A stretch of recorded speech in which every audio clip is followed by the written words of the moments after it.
So you probably remember a few years back when this wild story popped up in the news about the US wanting to buy Greenland. It sounded kind of strange, right? Well, the analysis we're digging into today suggests it wasn't just some random idea, but actually a calculated plan with some really deep and pretty surprising motives. Let's get into it. Yeah, it all pretty much kicked off with this one quote in August 2019. From the very beginning, the whole thing was framed in this incredibly simple, transactional way. Not as a complex diplomatic issue, but as a large real estate deal, like buying a skyscraper or a golf course. Now, the official story, the one presented to the public, was all about national security. The argument was that owning Greenland is absolutely vital for defending North America, especially as the Arctic is heating up and becoming this new playground for global powers. But here's the central question the source material asks. What if that whole national defense argument is just a convenient cover story? What if the real deal is about something much bigger, driven by very powerful private interests? Okay, let's start peeling back the layers here. First, we have to look at the timing of when this whole thing surfaced back in 2019. Because, according to this analysis, the timing is everything. It suggests this so-called real estate deal might have been the ultimate political distraction. Just take a look at this timeline. It's pretty wild. In just over a week, you have two massive crises hitting at the same time. The fallout from Jeffrey Epstein's death and a major economic scare that sent the stock market into a nosedive. And then, just 4 days later, bam! The Greenland story drops, and suddenly, it's all anyone is talking about. It was, according to our source, the perfect way to change the conversation. Okay, so let's say the timing was a bit convenient.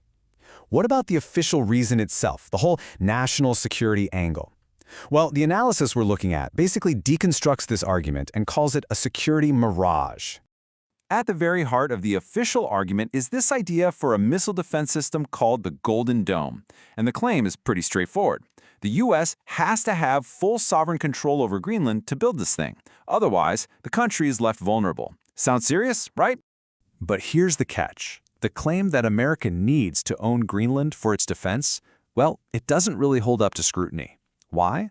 Because a treaty from way back in 1951 already gives the US basically all the military rights it could ever ask for there. And I mean, look at how extensive these rights are. The US already operates a huge space base. It can build and run pretty much any facility it wants. It even has permanent jurisdiction over its defense areas.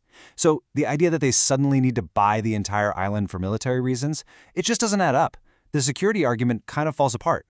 So if it's not really about national security, then what is this all about? This is where our source says we find the real story. It argues there are three powerful intertwined forces pushing this whole thing behind the scenes. And here they are. First, pure oligarchic greed. We're talking about getting access to Greenland's absolutely vast mineral wealth for private companies. Second, a pretty radical techno-utopian ideology that sees Greenland as the perfect blank slate for a new kind of society, one without government rules. And third, plain old political distraction, the power of a big, bold story to control the headline. Okay, so those are the whys. Now let's get into the how. The analysis actually lays out a specific playbook, pointing to the key people, the big ideas, and the legislative tools it claims are being used to try and engineer this whole thing.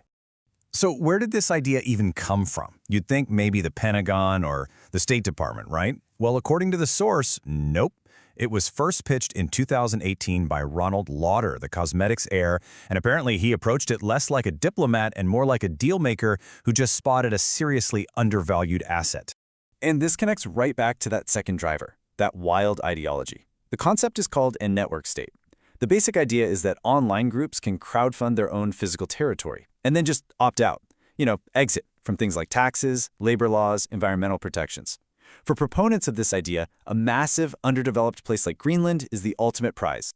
And right here, you can literally follow the money.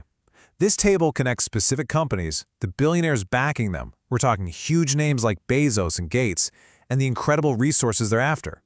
For example, U.S. control could potentially override Greenland's local ban on uranium mining, which would be a jackpot for certain companies.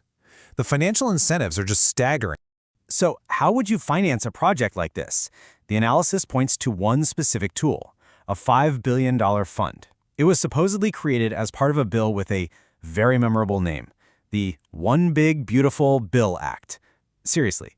So here's how this fund would work. It would allow the government, specifically a proposed Department of War, to use taxpayer money to buy ownership stakes in private mining companies. Just think about that for a second. The public takes on all the financial risk, but the profits, they would flow to the private investors. And that name change from the Department of Defense to the Department of War? The source argues that's not just symbolic. Defense implies protecting what you have. War implies a much more aggressive, proactive posture, projecting power to take what you want. It's the language of expansion. All of this brings us to the final, and most important, question. What does this all mean for Greenland itself? The whole situation is framed as a battle between two completely opposite futures. And before we go any further, the most important voice in this whole conversation is, of course, Greenland's. And their elected government has been crystal clear from day one. Their prime minister said it plainly: Greenland is not for sale. Full stop. And this slide just lays out the two clashing futures perfectly. On one side, you have this vision of a freedom city, a totally deregulated corporate paradise for tech and mining. And on the other side, you have the vision of the Greenlandic people, a sovereign, democratic Inuit homeland, dedicated to protecting its culture and its environment. These two visions simply cannot coexist. So, in the end, the analysis leaves us with this really powerful question to think about. This is about more than just geopolitics. It's about a fundamental shift in how we see nations. When a country, a home for thousands of people with its own history and culture, is treated like a company up for sale, who really profits from the deal and who is left to pay the price?